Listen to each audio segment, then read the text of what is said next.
Bom dia, turminhas dos terceiros anos, como vocês estão? Hoje é a nossa sexta aula de Sociologia e hoje é uma quinta-feira, dia 7 de maio. E vamos para a nossa sexta aula. Vamos que vamos, gente! Hoje nós vamos conversar sobre a teoria da democracia moderna.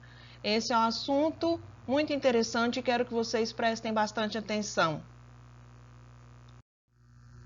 Em meados do século XVI, surgiu a ideia de autonomia do indivíduo, que deu origem ao individualismo e ao liberalismo político. A concepção de democracia que se desenvolveu com base nestes princípios assumiu um perfil bastante diferente daquele utilizado na Grécia Antiga. Porque lá na Grécia Antiga, a representação era direta, a democracia era direta. Por quê? Porque não tinha representante. As pessoas podiam decidir e votar, todas que eram consideradas cidadãos, em assembleia. Então, naquela época, tinha uma concepção de democracia. E aí, a partir do advento da teoria da democracia moderna, vários estudiosos, filósofos, que são os precursores do iluminismo, vão desenvolver teorias a respeito dessa nova democracia que se fazia necessária surgir naquele contexto histórico, em meados do século XVI e XVII. Então, vejam bem, se antes a democracia estava diretamente ligada à ideia de igualdade, em sua nova versão, passou a se relacionar primordialmente com a ideia de liberdade. Por que isso acontecia? Porque houve o quê? O liberalismo econômico.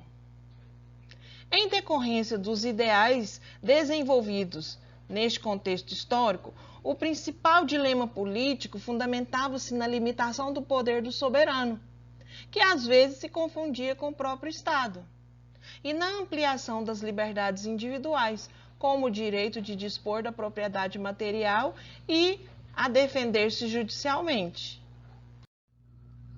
Thomas Hobbes vai falar que os indivíduos devem ceder por transferência os seus direitos naturais para o soberano. O que é esses direitos naturais? Os direitos naturais é o direito que todos têm ao nascer, que é o direito de ser responsável, ser dono de tudo que existe. Por quê? Porque não existia limitação legal para isso. Então, ele vai justificar que é necessário que haja leis para que as pessoas sejam disciplinadas e que esse contrato entre as pessoas e a autoridade seja regulada por essa concessão, por essa transferência desses direitos, para que a sociedade haja em harmonia.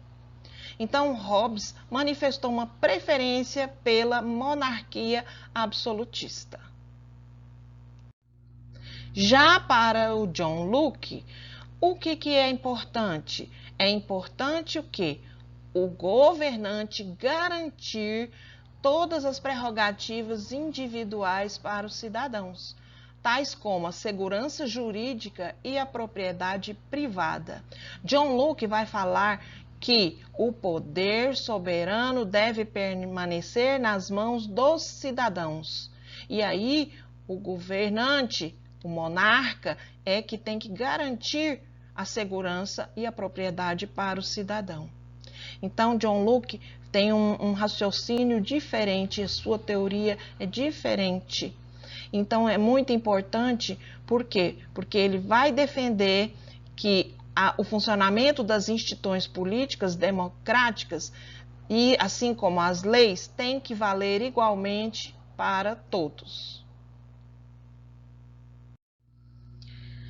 Para Jean-Jacques Rousseau, a democracia deve ser direta, pois o governo representativo é uma forma de escravidão Então, ele vai defender no seu livro do Contrato Social que a democracia só pode existir se for diretamente exercida pelos cidadãos, sem representação política, pois a vontade geral não poderia ser representada, apenas exercida diretamente.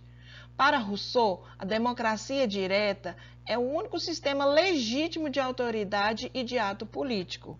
Diferente de John Locke, que John Locke ele defendia uma democracia representativa. Viu, pessoal?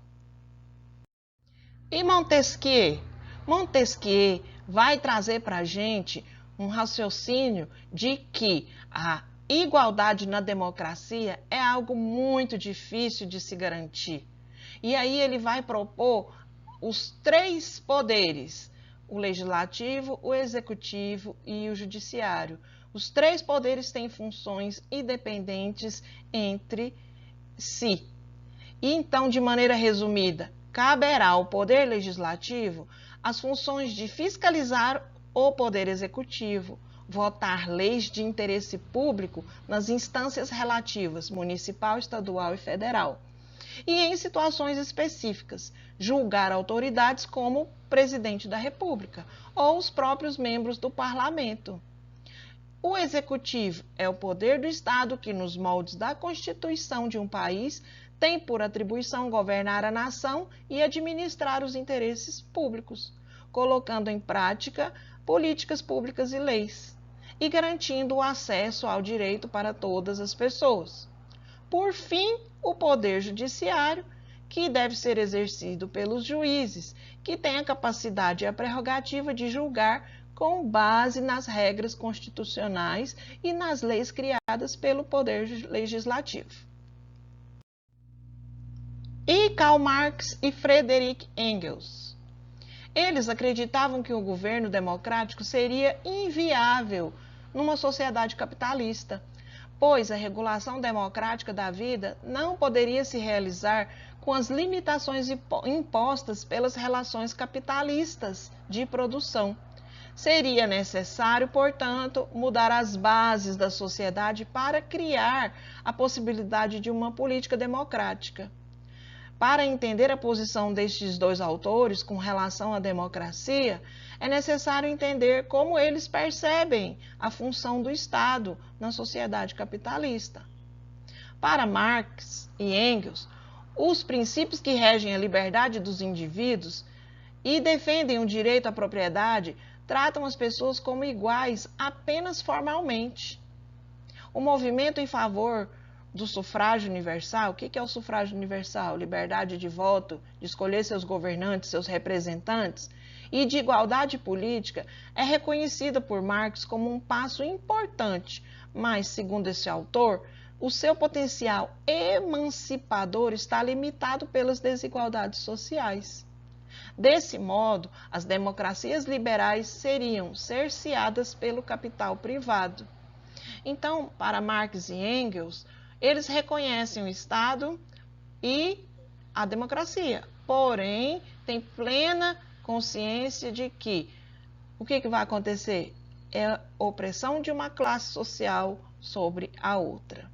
E aqui, para finalizar, a gente tem aqui, de acordo com esse olhar, a liberdade nas democracias capitalistas é, portanto, puramente formal, pois a desigualdade de classe prevalece nas palavras de Marx. Na democracia liberal, o capital governa. Meninos do terceiros anos, quem está com as atividades em dias de sociologia pode ficar de boa, porque eu não vou passar a tarefa hoje.